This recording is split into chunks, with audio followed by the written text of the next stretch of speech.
bukan memperkaya diri sendiri. Kemudian al-mukmin, mempunyai keimanan yang kuat. Karena orang kalau imannya ndak kuat, apalagi pejabat yang imannya ndak kuat, itu nanti jadinya kayak Raja Fir'aun. Al-muhaimin itu bisa dipercaya, sehingga kedepannya bisa al-aziz, kuat dan dapat dukungan dari mayoritas rakyat. Allahumma sholli ala Muhammad. Ulun izin bicara ke pian sabarataan. Kowe menengo tak antem yo. Bisanya ya cuman ulun nama pian sabarataan. Nah, kalau lagi dakwah ke daerah-daerah, ke pelosok-pelosok, alhamdulillah daerah-daerah di Indonesia semuanya hampir sudah pernah ulun datangi. Ulun yang paling kadak paham itu daerah kewanitaan. Itu kalau daerah-daerah lain udah paham. Setiap ketemu sama pimpinan-pimpinan, kepala-kepala daerah, mau kepala daerah tingkat 1, kepala daerah tingkat 2, ketemu Kapolda, ketemu Kapolres, ulun selalu berpesan, izin Bapak atau Ibu kalau melantik pejabat yang eselon di bawahnya, biasanya dilantik kemudian sumpah jabatan. Setelah itu agar menjadi pejabat yang baik, tolong semuanya diajak berdoa. Jangan lupa berdoa, memohon kepada Allah supaya dijadikan sebagai pejabat yang baik dengan bimbingan dan pertolongan Allah. Rata-rata para pimpinan itu bertanya, doanya seperti apa Pak Kiai? Akhirnya saya ajari, doanya begini, setelah dilantik dan sumpah jabatan, baca doa nawaitu shauma ghadin an adai fard. Nah, ya kayak pian, mereka juga heran dan bertanya, bukankah itu doa dan niatnya puasa? Lah ya, emang maksud ulun begitu. Setelah dilantik dan mengucapkan sumpah jabatan, puasa dulu, harus puasa. Namanya orang puasa boleh menikmati hidangan yang lezat-lezat, boleh makan soto Banjar, boleh makan sop buntut, boleh makan udang galah. Ini saya omongin karena tadi di rumahnya Haji Tony saya disuguhin itu, tak apalin. Boleh makan apa tadi lagi ya, ada ikan wader,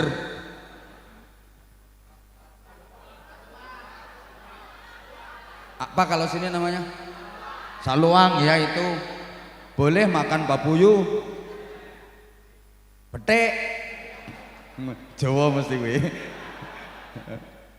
Boleh minum es buah, es dawet, tapi tunggu setelah maghrib. Sebelum maghrib puasa dulu. Namanya pejabat boleh menikmati gaji gede, tunjangan besar, fasilitas, rumah dinas, mobil dinas, silahkan. Tapi tunggu setelah ekonomi rakyat terangkat, setelah perekonomian masyarakat membaik, silahkan mau menikmati gaji yang besar, tunjangan yang gede, fasilitas-fasilitas yang lain. Enggak, kadang-kadang perekonomian rakyat masih kembang kempis, rakyat nafasnya masih Senin Kemis, pejabatnya kelimis-kelimis. Zalim itu namanya. Nggak usah ketawa penggaweanmu itu.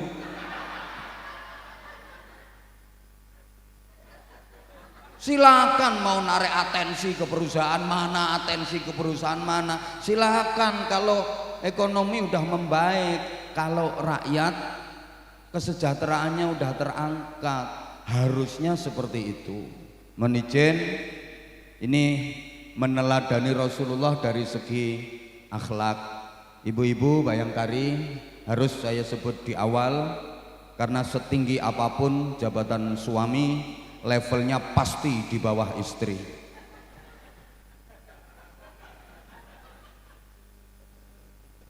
Loh iya, saya sering sampaikan, di balik suami yang sukses pasti ada istri yang tahes, dan di balik istri yang sukses biasanya ada suami yang stres. Suksesnya suami itu karena doa dan dukungan istri. Gagalnya suami itu juga karena lemahnya istri. Ini Nabi sendiri yang menyatakan. Yang membedakan aku dengan Nabi Adam, kata Rasulullah, itu soal istri. Aku berhasil, aku sukses itu karena dukungan kuat istri-istriku. Kata Rasulullah begitu. Istriku yang bernama Khadijah mencurahkan waktu, tenaga, pikiran, harta, jiwa, raga, bahkan nyawa demi perjuanganku.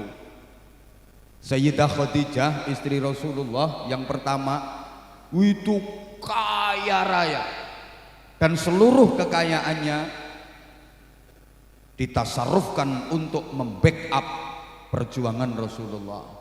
Sayyidah Khadijah itu hartanya 600.000 awak. Itu kalau dikurskan rupiah sekarang kurang lebih 200 triliun rupiah. Melongo mesti. Pernah pegang duit 200 triliun rupiah? Wah, itu kalau dibelikan dawet,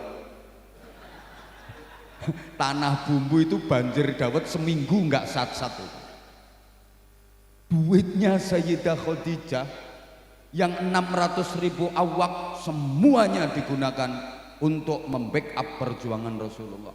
Kemudian istri-istri yang lain termasuk Sayyidah Aisyah mendampingi dalam suka duka, memberikan support, memberikan semangat, memberikan doa. Suksesku, keberhasilanku karena dukungan istriku. Gagalnya Nabi Adam itu juga karena istri. Nabi Adam dikeluarkan dari surga itu kan gara-gara istri. Betul? Gak paham ya wis ngomong betul no, urusannya biar cepet. Nabi Adam tuh awalnya ndak mau digoda sama iblis, karena iblis gagal memprovokasi Nabi Adam. Ibu Hawa yang diserang, kena Ibu Hawa. Udahlah, percaya sama aku, bilangin tuh suamimu, ini aja namanya syajaratul khuldi, pohon keabadian. Kenapa dilarang makan nama Allah? Karena kalau kamu sama suamimu makan buah ini, kamu akan abadi di surga. Allah nggak ingin itu. Karena rencananya Allah kamu akan diusir dari surga. Kalau pengen terus bahagia di sini, makan aja. Akhirnya Ibu Hawa kan ngerayu Nabi Adam. Mas, aku pengen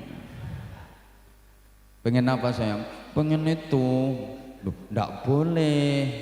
Itu larangan Allah. Yang lain pengen apa? Tak turuti, asal jangan itu. Enggak, pokoknya aku pengen itu. Enggak mau. Yang lain, enggak. Lah, perempuan itu kalau udah kayak gitu enggak dituruti, biasanya ngancam. Sayang sama aku apa enggak? Kalau udah enggak sayang bilang. Nih wong lanang nek wis kenek ngono ku lesok biasanya. Lemes wis. Ya wis. Akhirnya dituruti. Itu kan gagalnya Nabi Adam juga karena perempuan. Suksesnya Rasulullah juga karena dukungan istri. Maka ibu, suami itu pelupa. Suami itu sering lupa kalau suksesnya dia itu karena doa. Ibu, biar kada lupa, nanti pulang dari sini di tembok rumah tulis yang gede, wahai suamiku, suksesmu karena doaku. By your wife. Begitu suami pulang, masuk rumah, lihat di tembok ada tulisan gede, dibaca, wahai suamiku, suksesmu karena doaku. Pasti suami akan menerima. Betul istriku, suksesku karena doamu. Berarti aku kalau pengen tambah sukses lagi, maka yang mendoakan aku harus tambah lagi.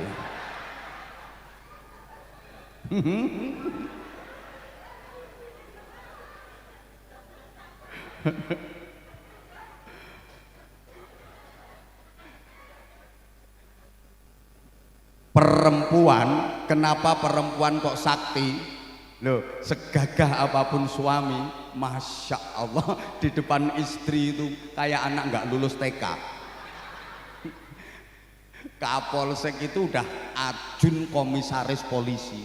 Lah itu kalau di depan anggota ya gagah. Kamu sana, kamu sana, kamu sana. Di rumah dibentak sama istri, goblok mendadak.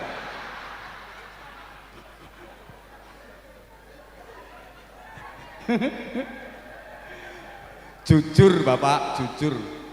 Saya ini biasa ceramah di hadapan puluhan ribu ibu-ibu. Kalau lagi muslimat wilayah, muslimat cabang itu puluhan ribu perempuan, puluhan ribu ibu-ibu saya ceramai, biasa saya. Tapi coba tebak, kalau lagi di rumah saya nyeramai istri apa diceramai istri?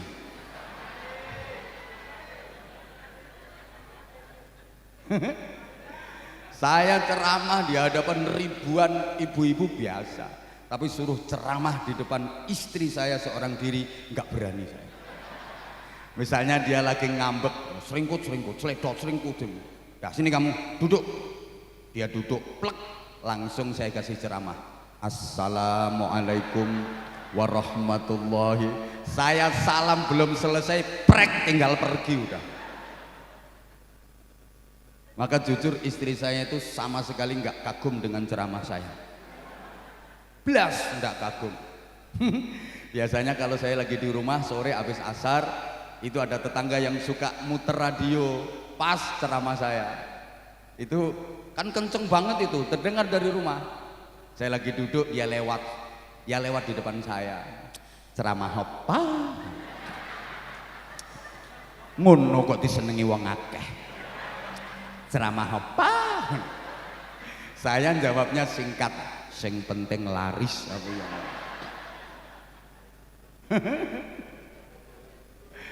Allah ya Karim. Saya juga pengen tahu kalau ada suami yang bisa ngajarin istrinya, tolong saya diinfo. Jadi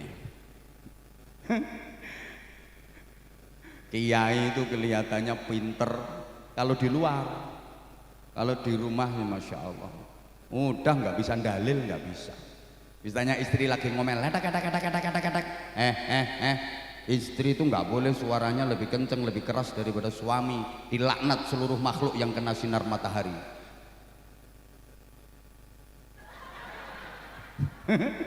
Misalnya tak bilangin, Kanjeng Nabi kan wis dawuh, gak nabi-nabian, nabi apa?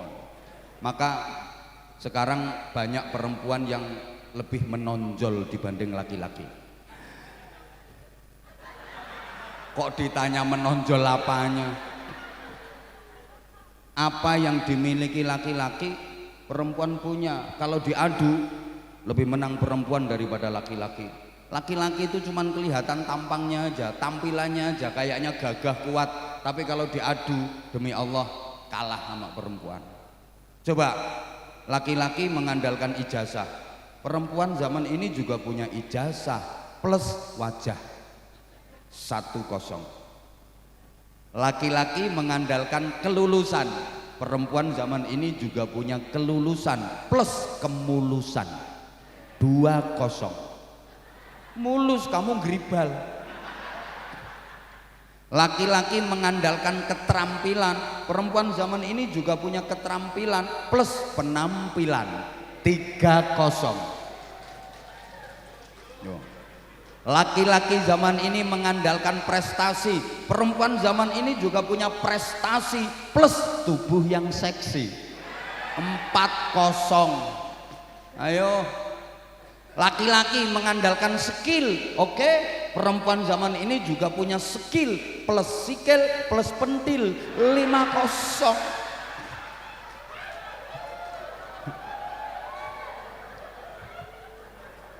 Kalah loh. Soal kerja kalah jauh. Laki-laki itu paling kerja sehari semalam 8 sampai 10 jam. Kerja 8 sampai 10 jam, pulang sampai rumah makan, habis itu ngorok. Tapi kalau istri kerjanya non-stop 24 jam, mulai terbit matahari sampai terbenam mata suami. Betul Ibu? Selama mata suami belum terbenam, mata istri nggak bisa terpejam. Lebih kuat, saking kuatnya perempuan itu dipercaya sama Allah gembol salah satu alam ciptaan Allah, namanya alam rahim. Kuat. Coba laki-laki yang merasa kuat gembol alam kubur. Nggak kuat. Kuat perempuan itu, saking kuatnya pabrik susu 2 dibawa sendiri. Tuh ganal-ganal itu.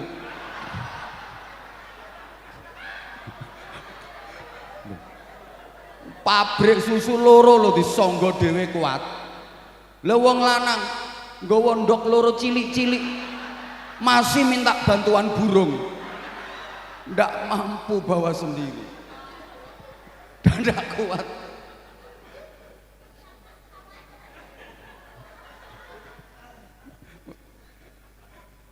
Udah, maka Ibu sebentar, ini garapannya ibu-ibu dulu. Sebagai perempuan kenapa sakti? Karena perempuan itu berasal dari kata dasar empu, dan empu itu kan pembuat senjata. Empu gandring, empu supo, empu tantular, empu sendok, itu kan sakti-sakti. Lah perempuan itu berasal dari kata dasar empu dengan awalan per dan akhiran an, perempuan. Makanya sakti. Gak ngandel ya wis. Iki mikire suwe.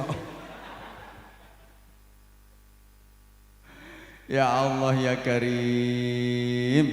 Allahumma shalli ala Muhammad. Allahumma shalli ala Muhammad. Oke, nanti kita sambung.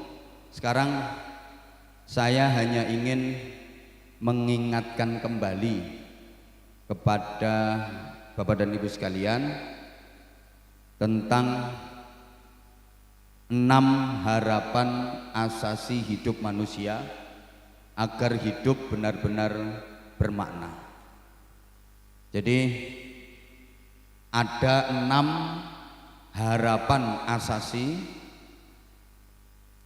agar hidup manusia itu benar-benar bermakna, dan sesungguhnya kita sudah sering diingatkan tentang 6 harapan asasi ini ketika kita berinteraksi dengan sesama.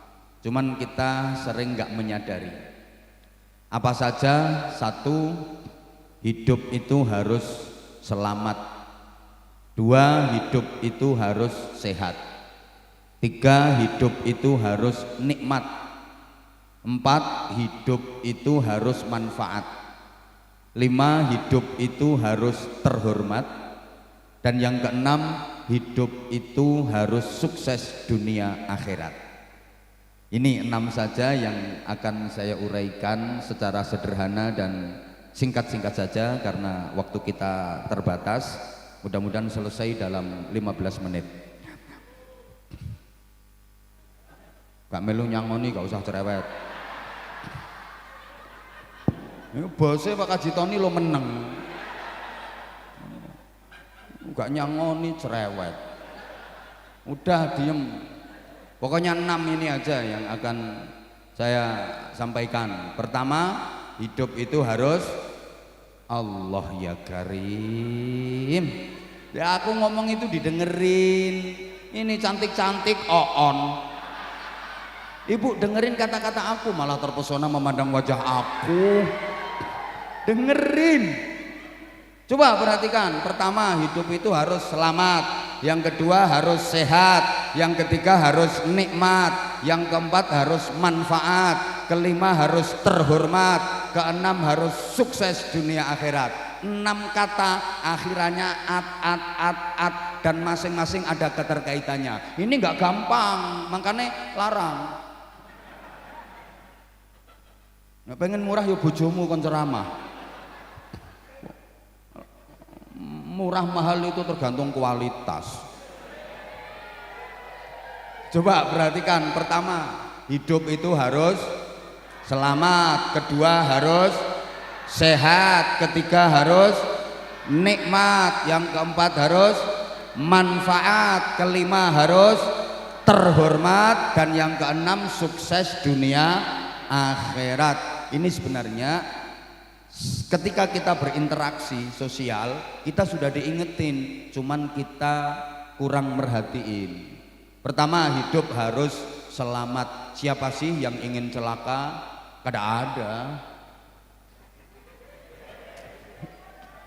Meneng otak gasak gitu teman. Semua orang pengen selamat.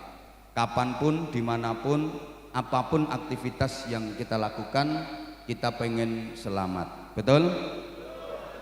Di rumah pengen selamat, di perjalanan pengen selamat, di tempat kerja pengen selamat, lagi duduk pengen selamat, lagi berdiri pengen selamat, lagi tidur pengen selamat, lagi makan pengen selamat. Loh, makan kalau nggak selamat iso kuntal sak sendok-sendoke, kelek sak garpo-garpone.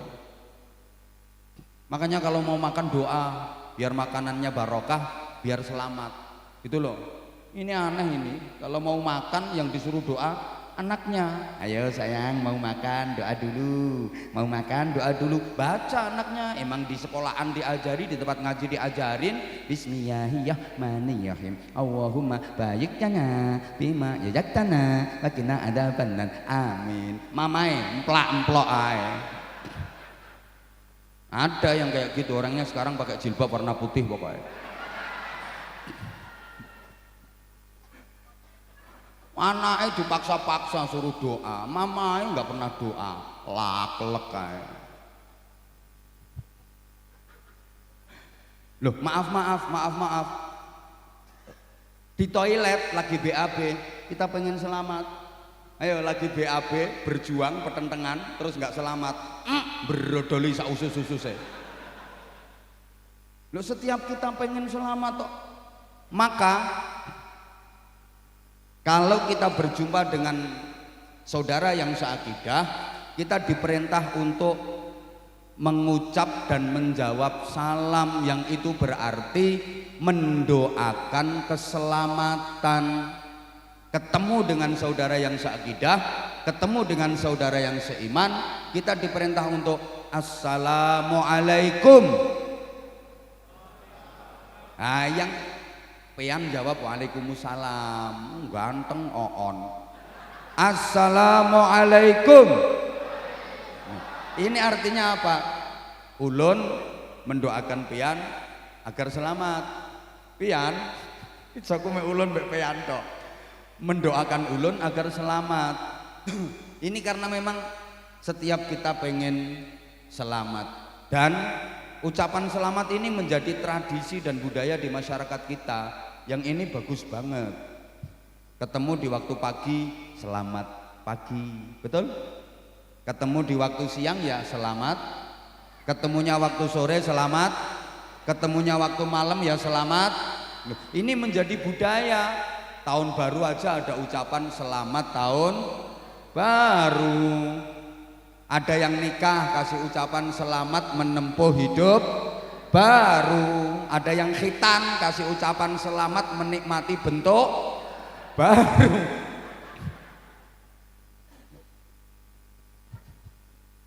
Ada yang bepergian ya selamat jalan, ketemu ya selamat jumpa, pisahan ae lho selamat tinggal. Karena masing-masing kita semuanya pengen selamat. Sampai di truk-truk itu di bak belakangnya biasanya dikasih tulisan gede, utamakan selamat. Karena setiap kita pengen selamat. Sampai orang tua punya anak laki kasih nama Selamet.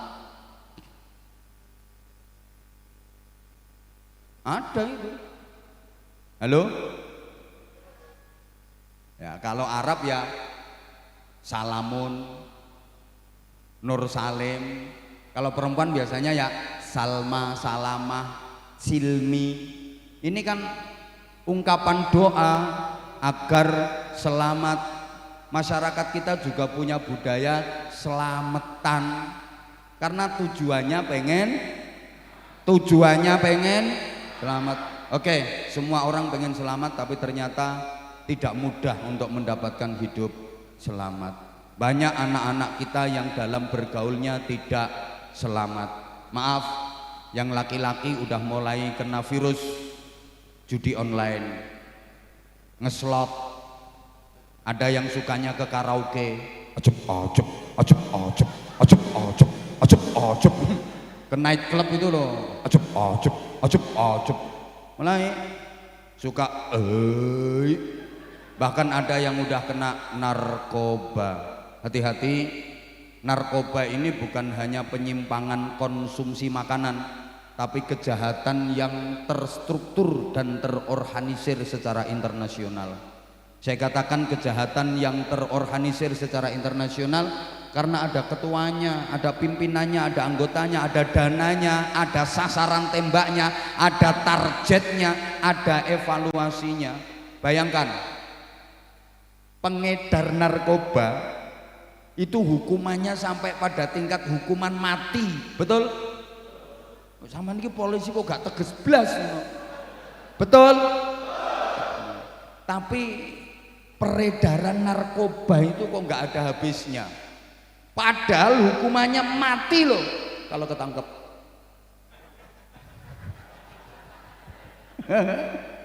Kecuali backingnya kuat.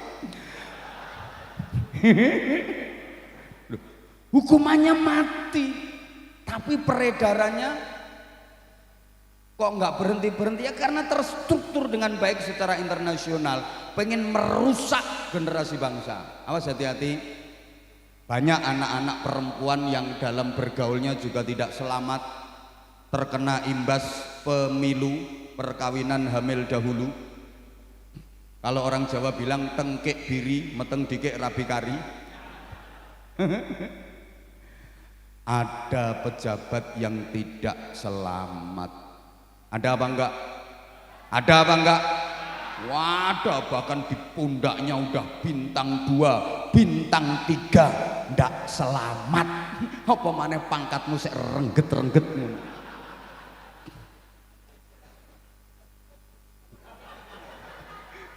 Izin, saya ngaji di mana-mana ya kayak gini. Wong jenderal tak gasaki apa maneh terima rengget-rengget ngono. Gak terima minggato. Pengen tak mutasi, tak cari NRP-mu besok geser ya. Lho wong saya mutasi Kapolres saja bisa, apa maneh terima Kapolsek enteng. Mungkin jalure langsung pusat kok.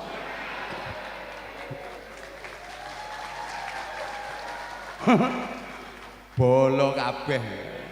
Makanya aja macem-macem karo ulun.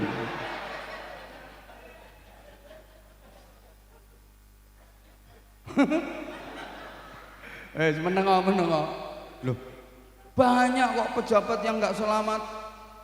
Baru menjabat 2 bulan tangkep KPK. Tuh makanya kita harus berikhtiar maksimal agar selamat. Perilaku kita harus perilaku yang menyelamatkan. Ucapan kita harus ucapan yang menyelamatkan. Hati-hati dengan lisan. Salamatul insan fi hifdzil lisan. Hati-hati, karena mulut santan binasa, karena mulut badan binasa. Hati-hati dengan ucapan.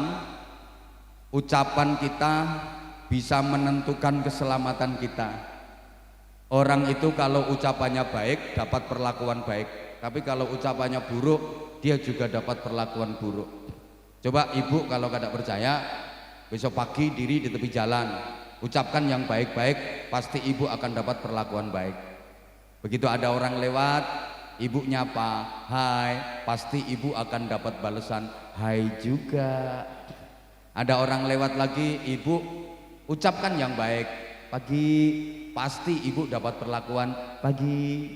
Bahkan ada turis orang asing lewat, ibu kasih ucapan morning, ibu juga akan dapat perlakuan morning too gitu.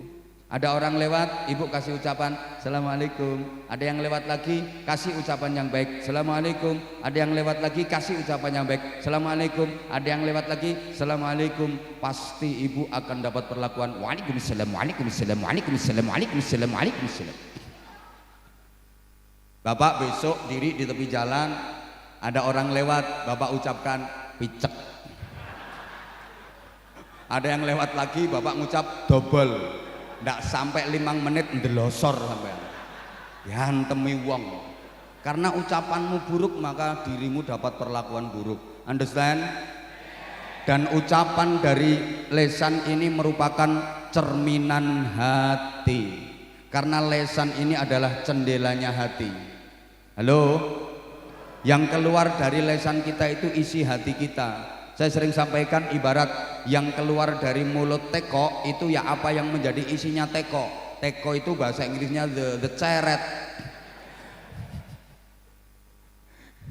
Yang keluar dari cucuknya ceret yaitu apa yang menjadi isinya ceret. Paham? Ceret. Paham ceret ya? Teko ilo teko. Ya ceret. Kayak bojomu itu nanti nggawa ceret.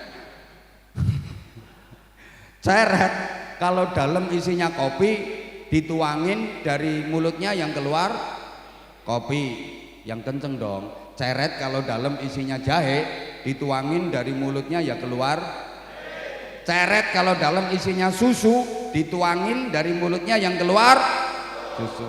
Bapak kalau yang keluar susu pasti 2. Lah yang susu itu pasti 2. Kalau cuma 1 namanya su.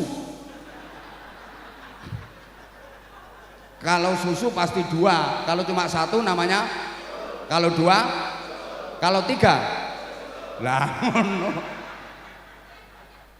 Makanya susu itu pasti 2. Jadi ingat, saya pernah ke kantin ya, kantin. Saya kalau lagi ngopi, nyantai itu di tengah perjalanan ngaji biasanya kan mampir ke kantin, ke warung gitu, nyantai. Nyamar bapak, pakai celana, pakai kaos, kacamata hitam, topi ambles, nyamar bro, nyamar. Kan wajahku wajah pasaran. Itu ditanya sama pelayannya, kebetulan pelayannya cewek. Mas, mau pesen apa? Saya bilang susu mbak. Dia nanya lagi, pakai es mas? Ya mesti mbak, susu pakai es. Kalau nggak pakai es ya aku yang lah yang susu itu pasti pakai es. Kalau nggak pakai es namanya kayak nasi bebek harus pakai B, nasi bebek. Kalau nggak pakai B jadi nasi gregeten aku. Ceret kalau dalam isinya dawet dituangin dari mulutnya yang keluar seperti itu. Apa yang keluar dari lesan kita itu adalah isi hati kita. Orang kalau hatinya baik, yang keluar dari mulutnya pasti baik. Coba maaf, ibu kalau lagi bersin, yang diucapkan apa ibu? Alhamdulillah. Itu karena dalam hatinya ibu baik. Tapi nggak semua seperti itu ibu.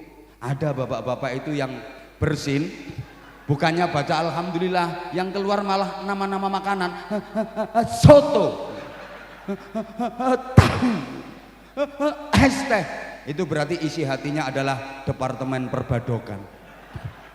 Ibu misalnya lagi jalan, enak-enak jalan, kaki kesandung, cetet. Yang dibaca apa ibu? Astagfirullah, innalillah, ya Allah. Karena hati ibu dalam itu baik. Tapi nggak semuanya seperti itu. Ada yang sebelah sini, enak-enak jalan, kaki kesandung. Itu bukan astagfirullah, innalillah, ya Allah. Malah binatang kaki 4 yang keluar. Loh, siapa ngomong asu? Lah itu asu jare. Nah itu berarti dalamnya kayak gitu. Ini nggak bisa dibohongi. Dan itu refleks spontanitas, nggak bisa disetting. Itu gambaran hati manusia.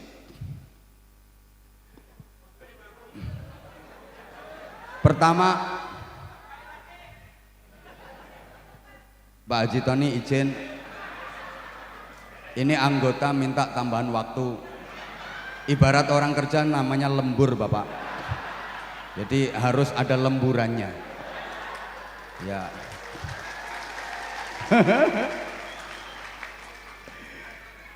Jadi pertama, hidup harus selamat. Hati-hati, selamat tidaknya kita banyak ditentukan oleh kitanya sendiri. Ucapan kita harus ucapan yang menyelamatkan, perilaku kita juga harus perilaku yang menyelamatkan.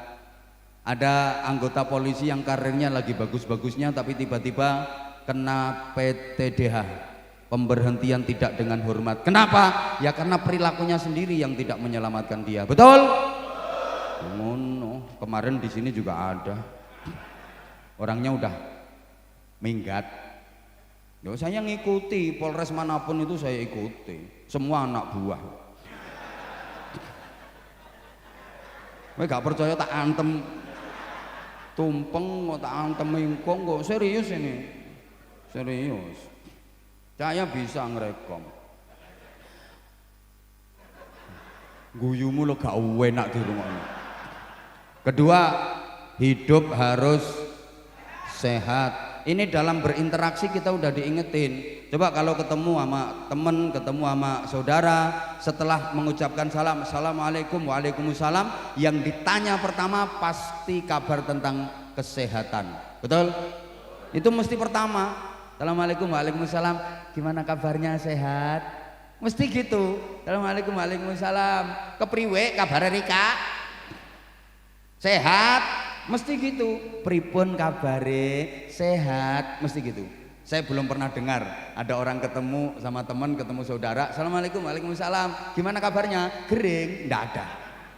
Yang ditanya mesti kabar tentang sehat. Demikian pula yang ditanya jawabannya alhamdulillah sehat, walaupun dia lagi sakit.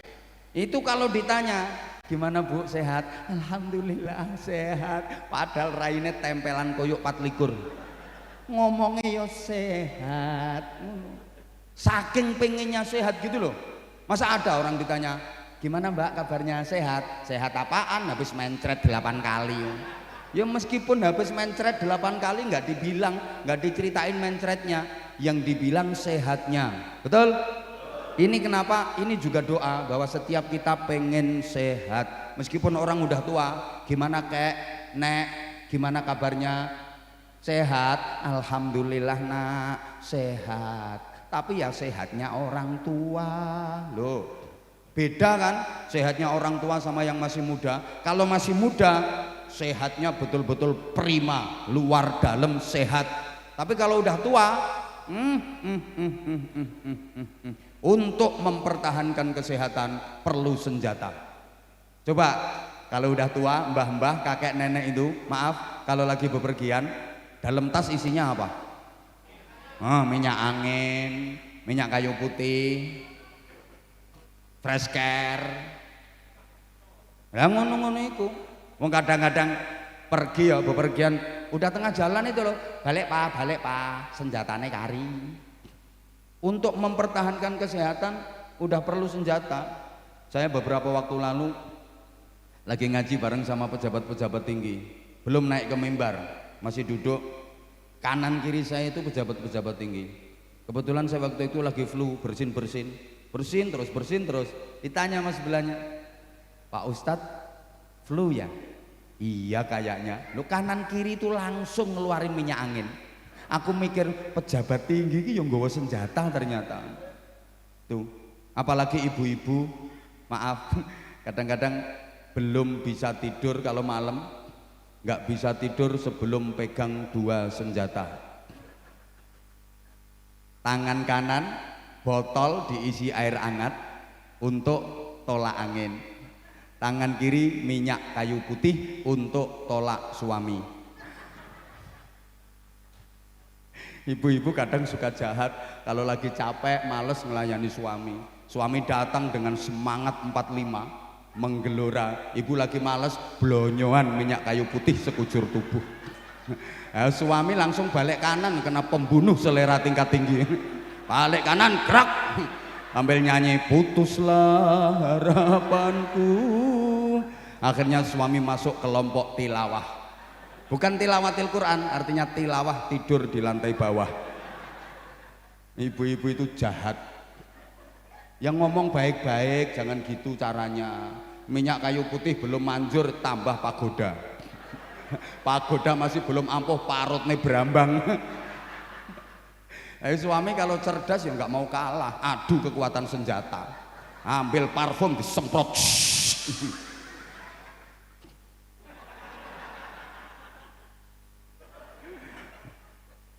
Maka kita harus sehat, karena sekuat apapun iman, kalau nggak sehat ibadah nggak bisa sempurna. Imannya kuat tapi nggak sehat, sholat nggak kuat berdiri. Iman kuat tapi nggak sehat, puasa nggak kuat, nggak mampu menjalankan ibadah haji. Ibadah nggak bisa sempurna. Maka yang kita konsumsi harus menyehatkan. Perilaku kita harus perilaku yang menyehatkan. Allahumma sholli ala Muhammad. Dan semua ibadah yang disyariatkan dalam Islam itu menyehatkan kalau kita kerjakan dengan baik dan benar. Nih, jadi sehat harus kita ikhtiari. Halo? Orang sakit itu karena beberapa hal. Satu, pola makan. Dua, pola pikir. Tiga, pola hidup. Empat, kakean pola. Nah, yang paling banyak itu yang nomor 4 itu. Kakean pola itu yang bikin orang sakit. Maka sehat itu meliputi 5 hal: fisik, psikis, sosial, kultural, and spiritual. Understand? Ibu-ibu kalau saya bilang understand, ibu jawab yang kenceng yes gitu. Saya ulang, understand? Kenapa kalau saya ngomong understand ibu-ibu harus yes? Sebab understand itu bahasa Inggris, berasal dari 2 kata, under dan stand. Under artinya di bawah, stand artinya berdiri. Jadi kalau yang di bawah sudah berdiri, ibu-ibu harus yes gitu.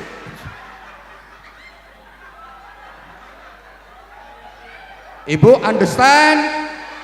Lah gitu. Kok ketawa? Tanya guru bahasa Inggris.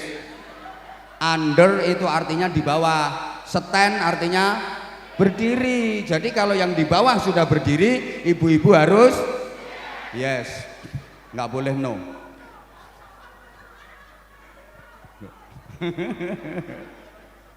Masya Allah. Sehat itu mencakup 5 hal: fisik, psikis, sosial, kultural, and spiritual. Understand? Nggak berani yes. Yang sering dilupakan orang itu tentang spiritual. Kalau fisik, psikis, sosial, kultural diperhatiin, tapi spiritual yang bahkan ini adalah faktor utama pendukung kesehatan sering dilupakan. Orang itu sakit apapun, kalau hatinya nggak diobati dulu, kalau hatinya nggak disembuhkan dulu, nggak bakal bisa sembuh penyakitnya. Saya ulang, pengumuman, penyakit apapun yang diderita manusia, selama hatinya nggak disembuhkan dulu, nggak bakal bisa sembuh itu penyakit. Makanya penting spiritual. Betul, betul. Nah, tak kasih tahu lagi, ini saya dibilangi sama dokter. Dokternya ahli, spesialis. Saya percaya kalau soal kesehatan yang ngomong dokter, saya percaya. Kayak soal hukum agama yang ngomong ulama, saya percaya. Nah, soal hukum agama saya ngomong dirimu, gak percaya belas aku.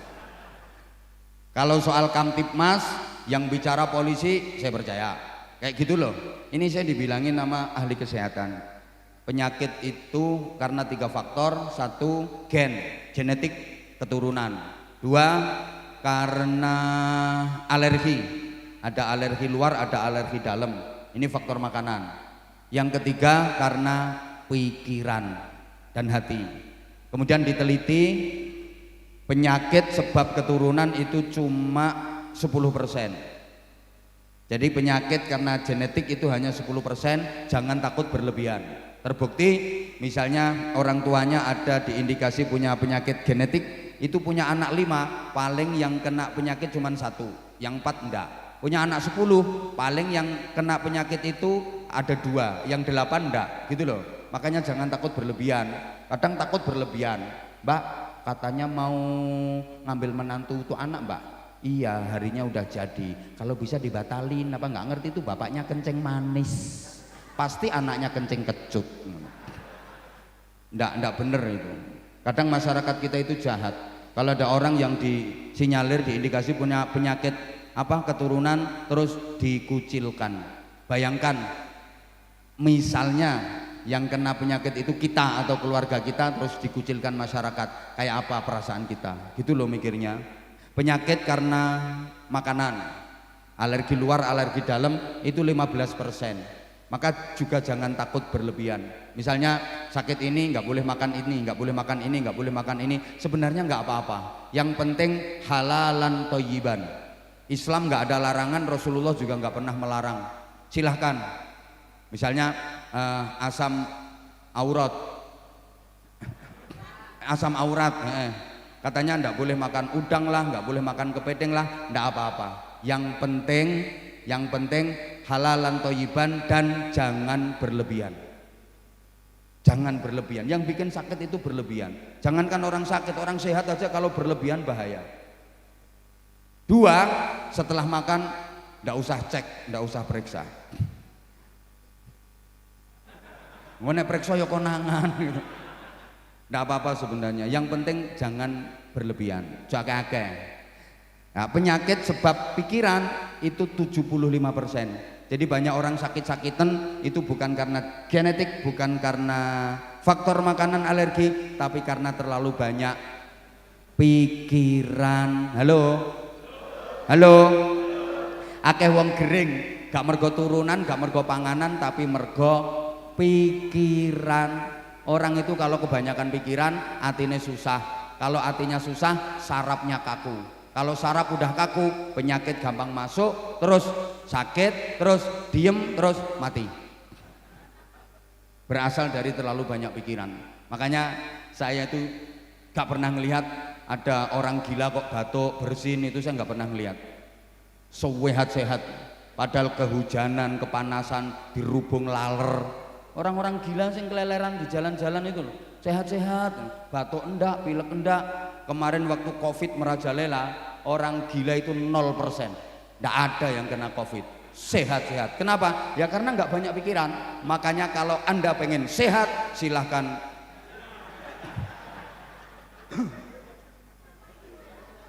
Lah ini terus diteliti lagi. Laki-laki sama perempuan itu umumnya lebih dulu mati laki-laki. Loh iya, ini bapak-bapak, mas-mas siap-siap rodok gampang mati. Kenapa? Karena laki-laki itu nggak suka ngomong, suka mikir.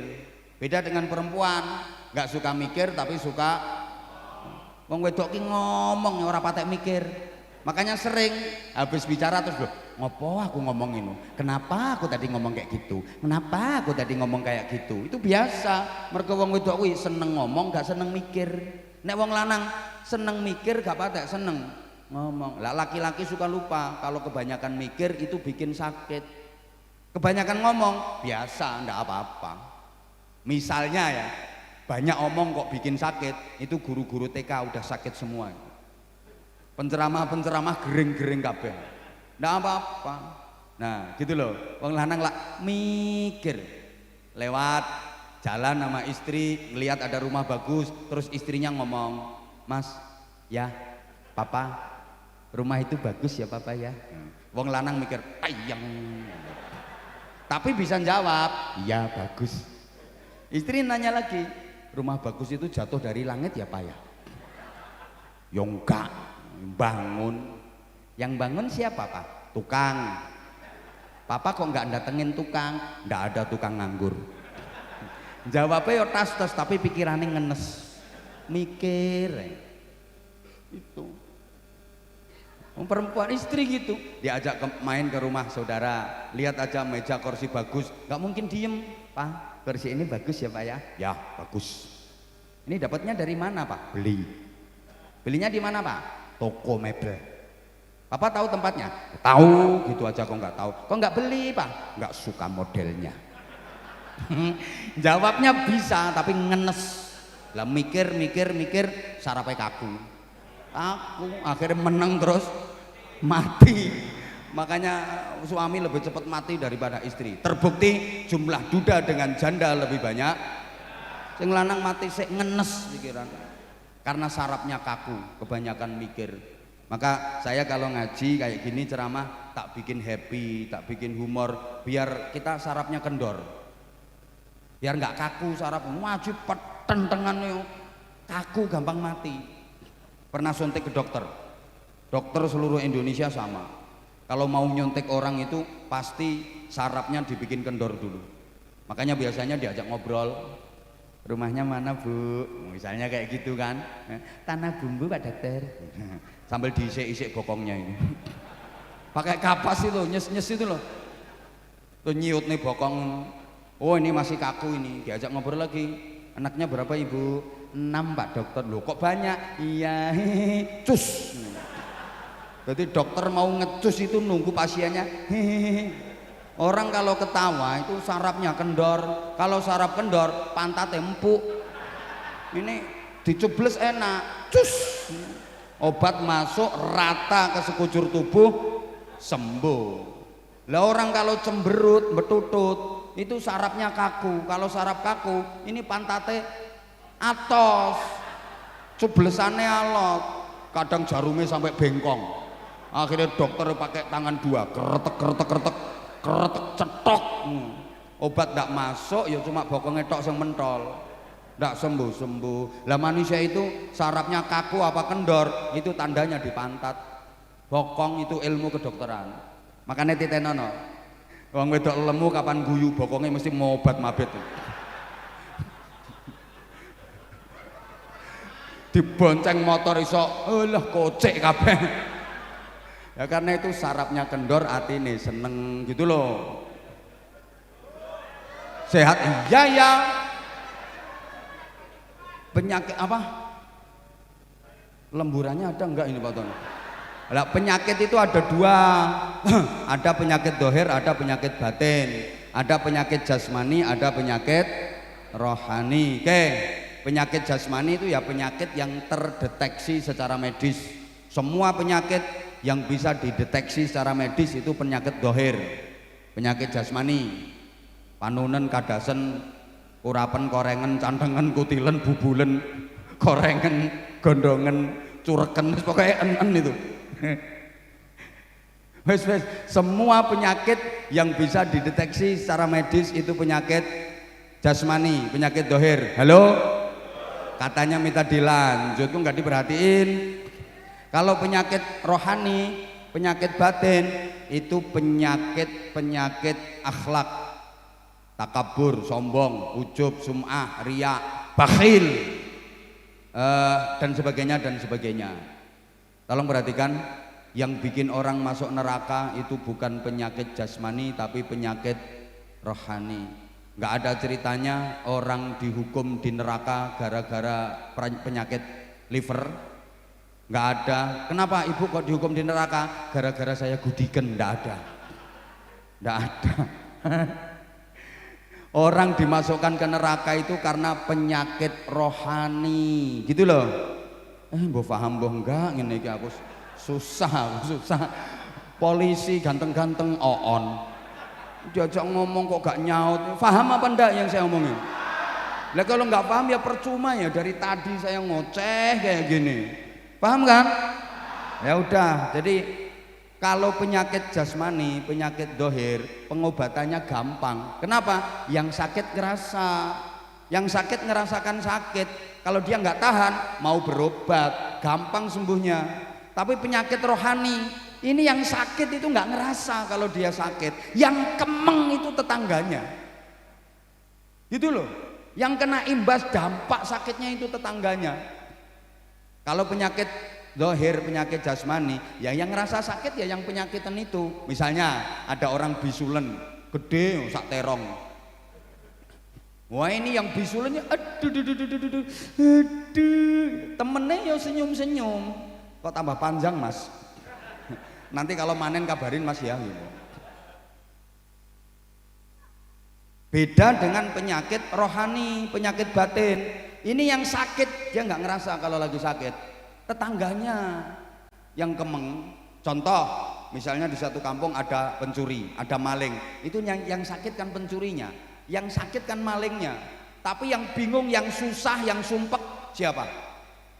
Tangga-tanggane, gitu loh. Loh, maling itu misalnya dia punya barang dicuri orang, pasti dia nggak suka. Loh kok dia tega nyuri barangnya orang, berarti nggak waras itu, sakit itu, paham?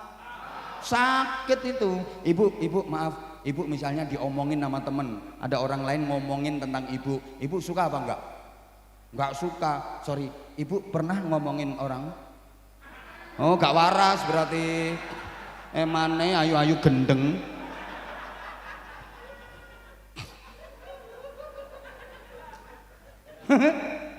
Ayu-ayu edan.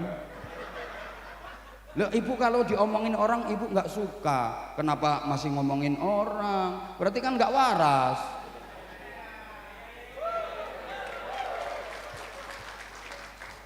Masya Allah. Berikutnya Allah ya Karim. Loh, gini loh, orang itu kalau sudah sehat rohaninya pasti jadi orang baik, pasti. Kalau rohaninya sudah sehat pasti jadi orang baik. Lah orang itu kalau baik walaupun dijelek-jelekin kayak apa tetap baik. Kata anak-anak itu gosip makin digosok makin orang baik itu meskipun disikapi jelek kayak apa tetap aja diterima dengan baik. Itu tandanya orang baik. Kayak laut itu meskipun dia dikasih bangkai macam-macam, bangkai ini, laut nggak berubah. Laut nggak berubah, walaupun dikasih bangkai sapi, bangkai doi, dikasih bangkai macam-macam, laut nggak berubah. Loh, beda dengan sapi tank. Sapi tank itu meskipun digebyur parfum berapa botol tetap bau. Loh, orang itu kalau udah baik disikapi jelek kayak apa dia tetap menerima dengan baik karena dasar hatinya baik. Allahumma sholli ala Muhammad. Contoh ya, ada ibu itu pasti sayang sama anak. Pagi-pagi lagi sarapan sambil mangku anaknya yang masih bayi, baru dapat 3 sendok. Anaknya yang masih bayi tret prokotok. Apakah anaknya dibanting? Loh ndak, malah seneng kok. Pintere anaknya, tahu mama lagi makan dikasih vitamin gitu. Padahal dikasih gitu dianggap vitamin, ngono loh. Ya Allah, ada kakek sore-sore punya cucu masih kecil, digendong di pundak sini loh, diajak mau ke warung. Baru dapat 3 langkah, putunya kencing, ndak mungkin putunya dibanting, putu kurang ajar banting ndak mungkin. Malah seneng kok tahu ya kalau kakeknya belum mandi, dimandiin, dikencingi loh dibilang dimandiin. Karena hatinya baik, paham? Tapi orang kalau hatinya udah rusak, kalau hatinya udah sakit, rohaninya sakit, Masya Allah. Ada orang senyum aja katanya menghina. Sisipan nama orang yang ngelirik bisa marah-marah, ngapain kamu ngelirik, nantang kamu ya. Padahal yang ngelirik itu asli wong kero. Nah orang kero itu ngelirik nggak ngelirik ya sama gini. Tapi karena dasar hatinya udah sakit, maka dia jadinya kayak gitu. Yang kedua sehat, waduh nggak cukup ini. Lah 6 nih. Yang ketiga, astagfirullahaladzim. Lah, anggota Polri itu ya harus sehat luar dalam. Itu loh maksudku. Ya sehat jasmani dengan olah fisik itu udah bidangnya pian. Tapi bin rohtal, pembinaan rohani dan mental itu juga penting. Harus potongan kayak gini. Izin Pak Kabak, ini kalau nggak dibina rohani dan mentalnya bahaya. Model kayak gini loh, tukang malak nih modelnya ini. Loh aku ngerti, aku wajah-wajah tukang malak ya aku ngerti. Oleh aku sing dipalak kita sikat dhewe aku. Pangkatmu apa? Loh, harus ada pembinaan. Nah, kalau enggak bahaya loh nanti. Kon sampean wis dadi perwira, rohanine enggak sehat. Bahaya. Loh sampai ada kasus enggak dengar itu sama-sama anggota. Suami sama istri sama-sama anggota. Loh istrinya bakar suaminya sendiri itu, anggota itu dua-duanya. Itu kan polisi gak waras ya. Ojo guyang-guyu. Polisi tembak polisi, lapor ke polisi, itu kan gak waras semua itu namanya. Loh, gak masuk akal ya gak tak omong nih. Saya ngomong ini los aku wis gak beban, gak diundang lagi ke sini gak apa-apa, nyari Polres lain. Polres lain masih banyak. Emang Mapolres cuma tanah bumbu apa? Ngono aku. Aku ngomong di mana ya kayak gini. Apalagi kalau Jawa Timur, Jawa Tengah itu wis hampir 100% semua Mapolres pernah ngundang saya. Ya tak ajak kayak gini, tak gandeni kayak gini. Gelem ngene enggak gelem ya aja diundang. Salah ae sing ngundang. Jadi kalau yang saya sampaikan salah, sikap saya salah, tersangkanya Haji Tony. Oh iya. Oh no, di persidangan aku yang ngomong, jangan salahkan saya. Itu makhluknya. Oh no. Wong yang bawa ke sini, yang saya ke sini dia yang bawa kok. Salahnya udah tahu kayak gini dibawa. Ya berarti kan BAP-nya dia nanti yang salah. Oh no.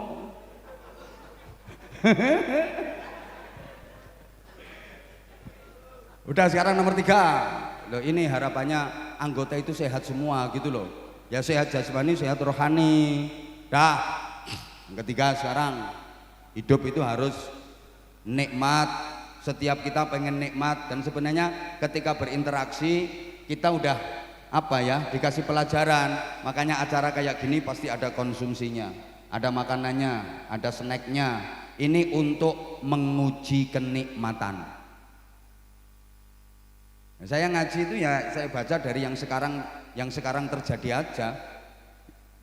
Ini semuanya apa ngedep kotaan. Itu alat penguji kenikmatan. Gimana Bapak Ibu, masih bisa merasakan nikmat? Masih bisa merasakan nikmat? Alhamdulillah, karena banyak yang udah tidak bisa merasakan nikmat. Ada loh ya, ada. Dikasih makanan macam-macam udah takut. Daging takut, udang takut, gula takut, gajeh takut, gorengan takut, kenikir takut, bayem takut, emping takut, padahal orangnya gagah.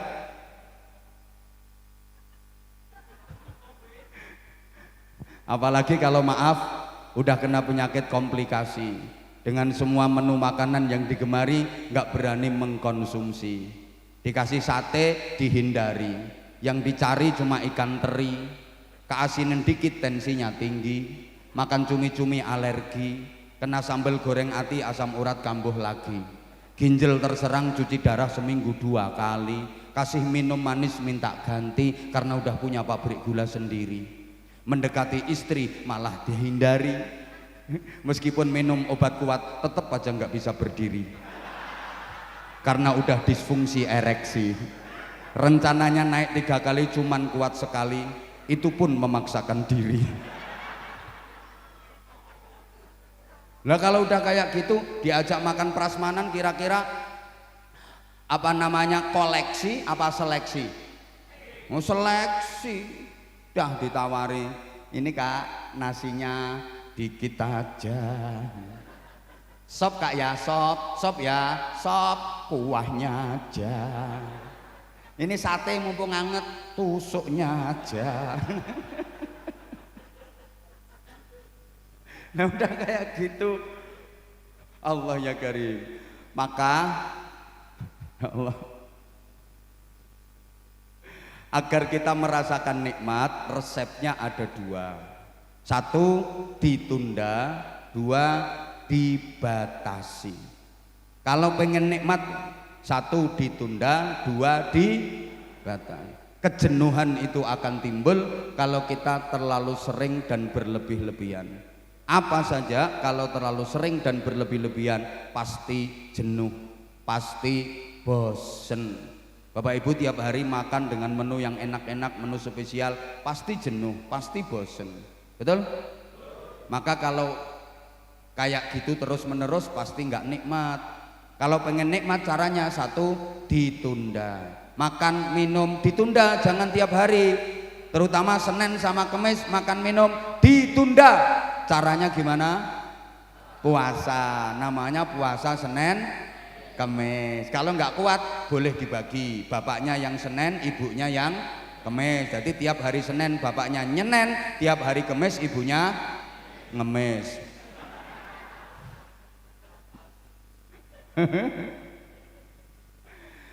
Itu ditunda. Nah nanti kalau buka puasanya dibatasi, jangan over. Lauknya jangan banyak-banyak, jangan berlebihan, pasti nanti nikmat. Kumpul bojo kalau terlalu sering dan berlebih-lebihan bosen, apa mana balungan tua. Boyok secara karo-karoan. Ngono lho. Makanya saya sering pergi kayak gini itu kan untuk menunda dan membatasi.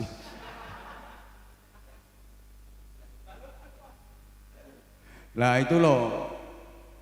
Halo? Nikmat itu nggak harus enak Ibu, jangan salah. Nikmat sama enak itu beda. Enak itu objektif, nikmat itu subjektif. Nikmat itu nggak harus enak. Enak nggak mesti nikmat. Kadang-kadang nikmat itu sakit, sakit tapi terasa nikmat. Makanya ada sengsara membawa. Oke, saya tanya, dicubit itu sakit apa sakit? Sakit apa sakit? Secara objektif sakit, tapi secara subjektif tergantung siapa dulu yang nyubit. Gitu loh. Kalau yang nyubit orang yang dicintai, sakit apa enggak? Sakit, tapi terasa nikmat. Misalnya kamu dijubit sama aku. Mbok nganti siwel lho gak diobati, malah dibeset diambakne nggo kenang-kenangan. Ini lho Mbak, dijubit sama Abah Anzam. Nenek sing nyubit kuwi yo mbelenek ngono lho. Ini contoh sederhana. Mbah paham mbah ndak ngene. Dicubit itu sakit, tapi bisa terasa nikmat kalau yang nyubit orang yang dicintai. Paham? Ibu, hamil itu payah apa ndak Ibu? Sakit apa ndak Ibu? Sakit, nggak usah jawab. Nggak pernah ngalami, udah tahu hamil berat masih ditambah bahannya. Hamil itu payah, capek, sakit, tapi bisa terasa nikmat kalau yang dikandung adalah anak dari suami yang dicintai. Tengah malam ini loh, bayinya nendang-nendang perut, tayel.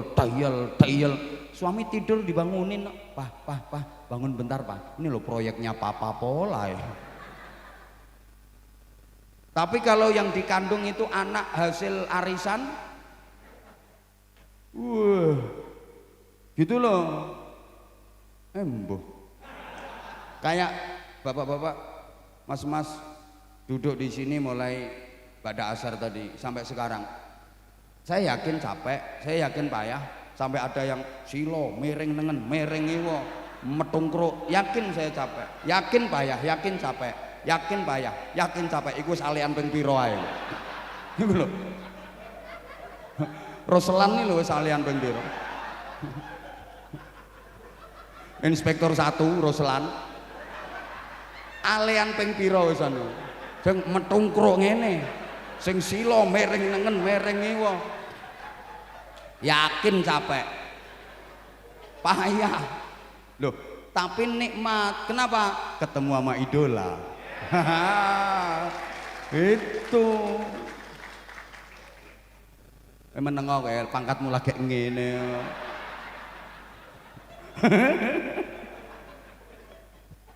Ya Allah, saya kalau sama anggota itu suka canda, suka guyon kayak gini. Makanya Kapolres itu kalau sama saya akrab semua, Makanya kamu masih kayak gitu jangan macem-macem sama saya, jangan macem-macem. Lihat, beliau aja senyum terus sama saya. Dari tadi lo senyumnya nggak berhenti. Itu AKBP loh. Sama, saya juga AKBP. Loh, kalau beliau Ajun Komisaris Besar Polisi, saya juga AKBP, aku Kiai Barisannya Polisi. Lah, oh no, itu. Gak usah ketawa. Ini bikin singkatan-singkatan kayak gini tuh nggak gampang, makanya yo mahal. Lu pengen murah yo Pak Tony kon ceramah dhewe. Ayo maju gantiin dan. Ayo maju gantiin. Kok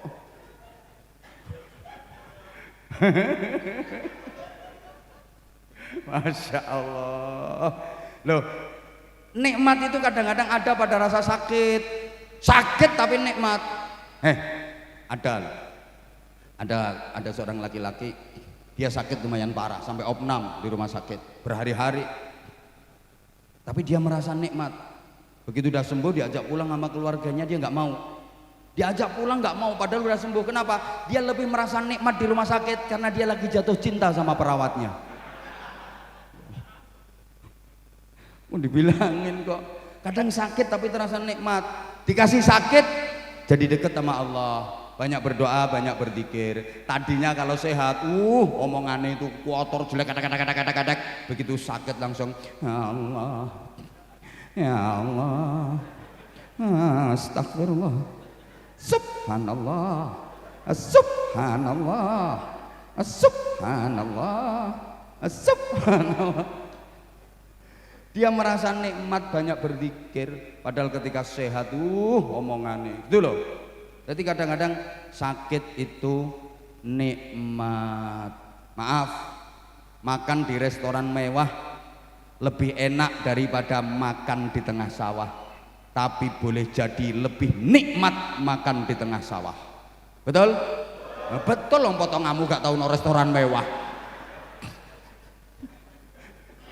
Duit sendi bukan no restoran mewah. Lo makan di restoran mewah, segala menu ada, kadang-kadang nggak nikmat, baru oleh rong sendok, keselak karena dia dengar ada orang batuk dari belakang, suaranya persis wong sing diutangi, ya keselak kok, ngono lo. Wes. Yang keempat, jam 6 misalnya. Manfaat sekecil apapun, asal manfaat, ayo kita lakukan sesuai dengan profesi masing-masing. Kalau kiai itu ibadahnya ya wiridan, zikiran, doa. Guru ya intisarul ilmi. Tentara ya pertahanan. Polisi ya kamtipmas, pengamanan. Ayo ngono, guru pengajaran, penceramah, pengajian. Sesuai dengan profesi masing-masing. Kiai doa wiridan muter tasbih wer sulastri doa ya Allah ya Rahman ya Allah ya Rahim ya Allah ya Rahman ya Allah ya Rahim ya Razaq ya Fatahu ya Alim ya Fatahu ya Alim. Itu kiai.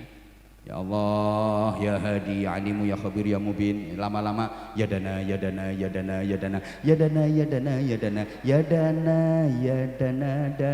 Kiai bangun masjid kehabisan semen. Ya dana.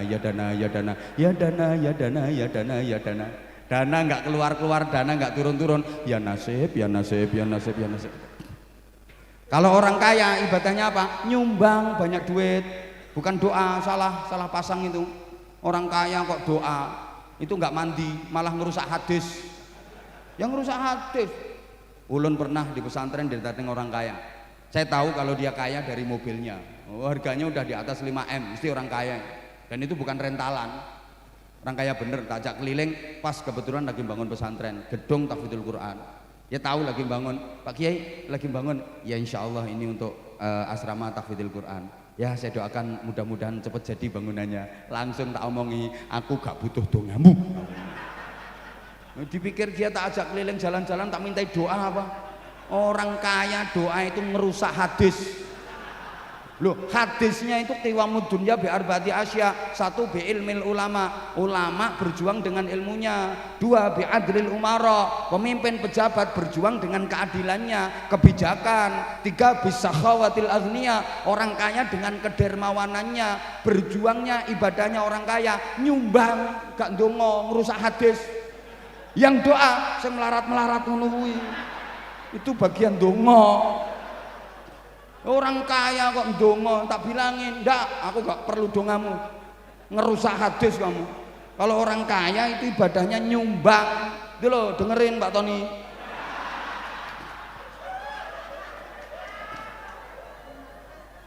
Pak Tony ndonga gak mandi blas. Mandi sing melarat-melarat ngono.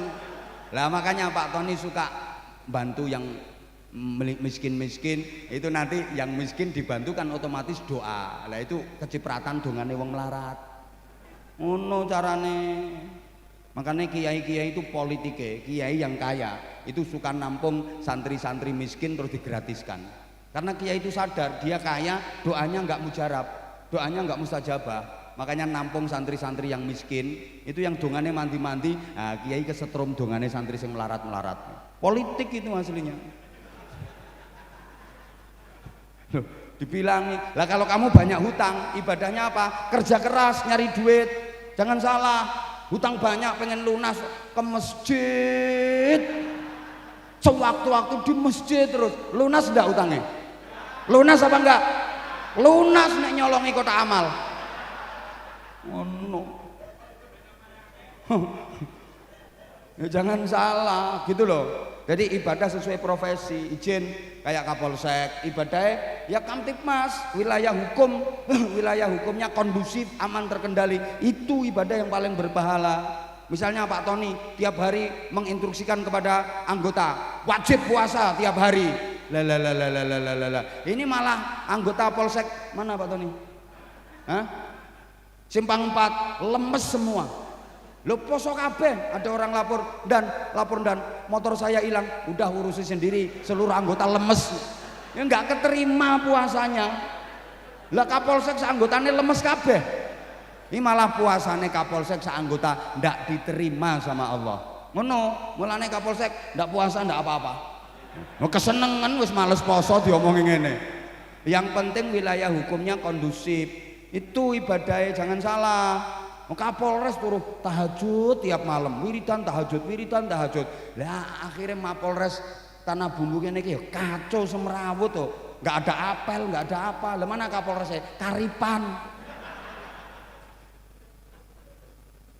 Ya enggak dapat pahala. Ngono lho. Mbok paham mbok ora pokoknya.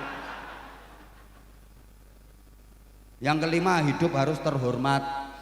Makanya kita diajari coba di acara event semacam ini tadi mulai MC sambutan semuanya kan yang saya hormati Bapak Kapolres, yang saya hormati Ibu Ketua Cabang Bayangkari, yang saya hormati para pejabat utama Mapolres, yang saya hormati para Kapolsek jajaran, yang saya hormati karena semua orang pengen dihormati, semua orang pengen terhormat. Sejelek-jeleknya orang ketawa itu orangnya tetap pengen dihormati, kalau nggak dihormati marah.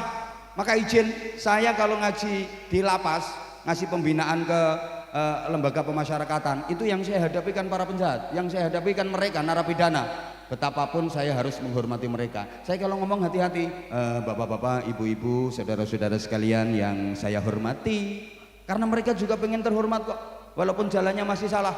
Coba kalau saya jujur, bapak-bapak, ibu-ibu, saudara-saudara sekalian, para penjahat yang terlaknat, yang moralnya bejat, yang menjadi sampah masyarakat, yang bangsat dan yang keparat. Gak bisa mulai aku.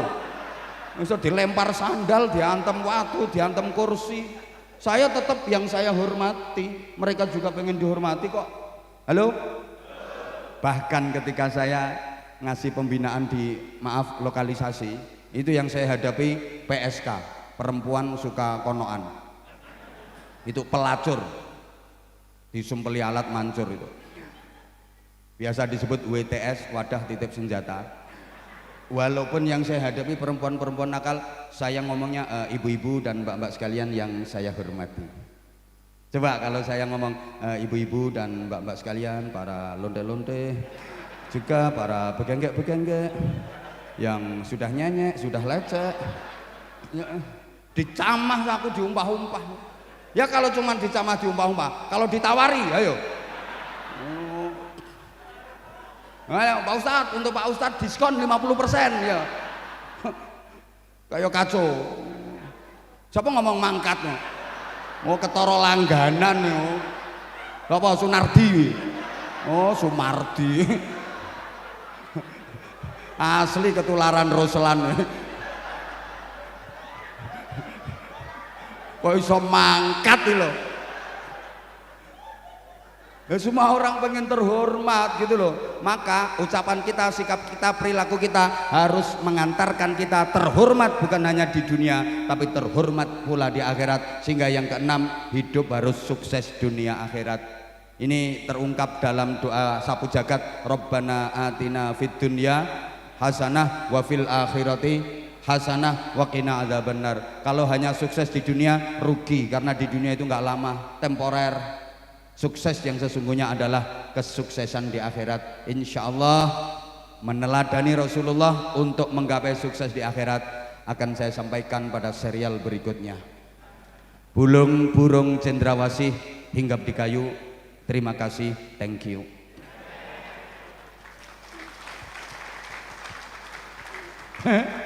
Hidup menyakitkan tanpa hadirnya seorang kekasih. Cukup sekian dan terima kasih. Tanpa kekasih hidup terasa hampa. Terima kasih dan sampai jumpa. Terakhir, kalau ada sumur di ladang bolehlah kita menumpang mandi. Kalau ceramah saya dianggap kurang panjang, silahkan diundang lagi. Segala salah dan khilaf saya Aba Anza, dengan segala kebodohan, kekurangan dan keterbatasan mohon maaf yang sebesar-besarnya. Kita akhiri dengan doa sederhana langsung ya. Sapa maneh sing ndonga oleh aku.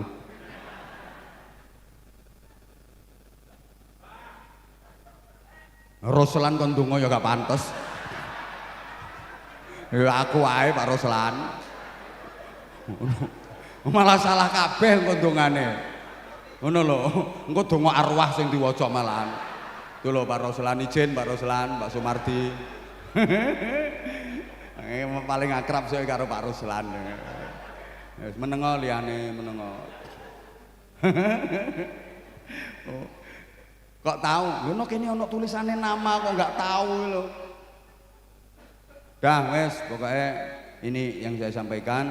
Ini perdana saya di Polres Tanah Bumbu. Salam ke Pak Kapolres. Mudah-mudahan sukses dalam karir. Mudah-mudahan di bawah komando beliau wilayah hukum Tanah Bumbu makin aman, kondusif, dan pemilu pilkada yang akan berlangsung bisa berjalan dengan aman, lancar, sukses, menghasilkan pemimpin-pemimpin yang terbaik dan membawa manfaat serta barokah untuk masyarakat dan umumnya bangsa Indonesia. Al-Fatihah. A'udzubillahi minasyaitonirrajim. Bismillahirrahmanirrahim. Alhamdulillahirabbil alamin arrahmanir rahim maliki yaumiddin. Iyyaka na'budu wa iyyaka nasta'in ihdinas siratal mustaqim. Siratal ladzina an'amta 'alaihim ghairil maghdubi 'alaihim waladdallin. Rabbighfirli wa liwalidayya wa lil mu'minina. Amin.